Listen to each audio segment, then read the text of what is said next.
রাত 12টা 1টা বেজে গেল। হঠাৎ করে মা চোখের পানি ফালাইয়া, গভীর রাত 1টা বাজে, মা চোখের পানি ফালাইয়া কান্দে। পাশে স্বামীটা বলে, হে স্ত্রী আমার, তুমি কেন কান্না করো বুঝলাম না। বলে, কান্না করি কারণ জানেননি, ছোট্ট বাচ্চাটাকে 21 বছর বয়সে আমি প্রবাসের মধ্যে পাঠাইলাম।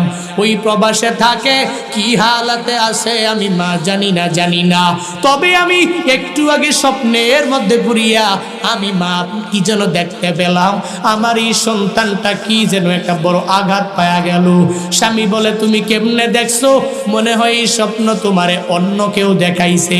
না, আমার সন্তান মনে হয় অনেক ভালো আছে। ফজরের পরে হঠাৎ করে মায়ের টেলিফোনের মধ্যে ইমুতে কল চলে আসলো।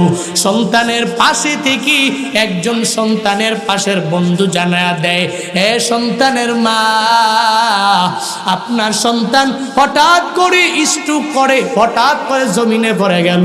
আমরা দরিয়া হসপিটালের বেডে নিয়ে গেলাম। বলে, কয়টা বাজে?